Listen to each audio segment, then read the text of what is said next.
parkland, and they're telling them to go there. So this is. Can you repeat that last? Okay, so we have a public park, softball fields, playground for the children, and everything like that. It's called Stotsky's Park. It's right by the Riverhead Building Supply by us. The train tracks run through the back of it. There's a homeless camp that they encourage there. It's all gentlemen that are here illegally. There's about 50 tents, maybe 70 guys. There's drinking, drugs, all of that stuff, and the police and the town and the county are condoning it, and they're telling people who are homeless to just go there. And these are undocumented? All undocumented guys. A lot of them are MS-13 guys. They fly their flags right off of the tents there. Right off their tents. All right, let's pause there for a minute. This is Matt Simone with Bravo Foxtrot, United Veterans. We're here right now and in Riverhead, Long Island. And we're gonna put out a little bit of information for everybody that follows us.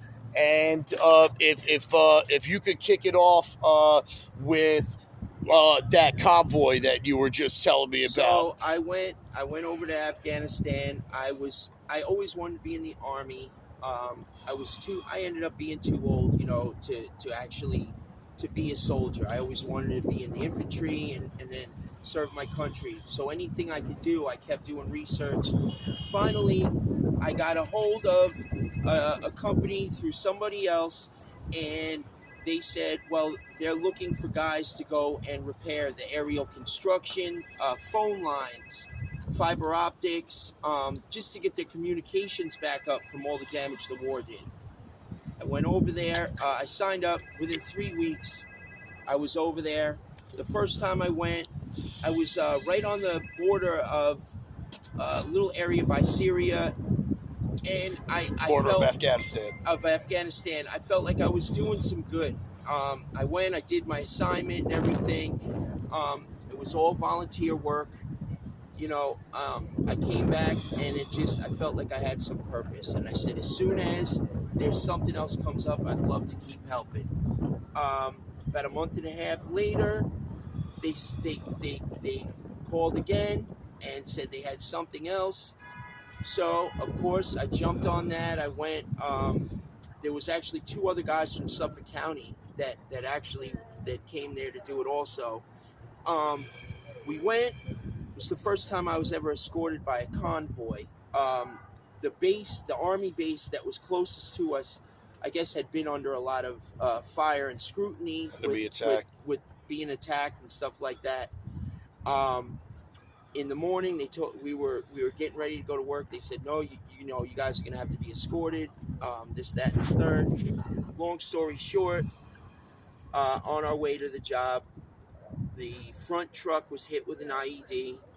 I know numerous guys lost their life that were in that truck. I think at least 3 gentlemen lost their life in that truck. The truck that was behind them, they panicked, they backed up fast, and they hit into the front of our truck.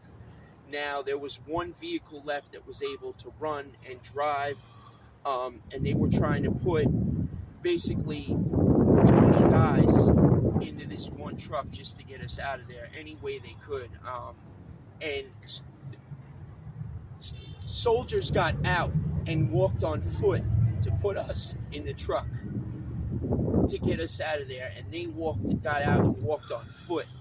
And our truck was hit with one of those rockets, RPGs. An RPG. Rocket propelled grenade. We were hit with that, and as we were running, they were sent. Another convoy was on the way to come and back them up. As they were running us to an area that they thought that they could provide some cover for us. Cover, concealment. Literally, these guys must have had this thing all mapped out, and we were on foot, and another IED was triggered while we were running. It went off maybe 15 feet from me, 20 feet from me. I lost my thumb, a good part of my arm, my entire back. I don't know if you all can see, my entire back was opened up. I had my lungs hanging out, and basically I had been a mechanic all my life, and any way I had to survive, provide for myself, my wife, that was down the tubes. And when we got back here, I became homeless. With the benefits I receive, it's just not enough to live on. I was back in the woods for about 8 months with just my wife and I, and I have a small little service dog. Never bothered anybody. Nobody even knew we were back there for 8 months. And all of a sudden, one day, these park rangers came back there and told us that we had to leave.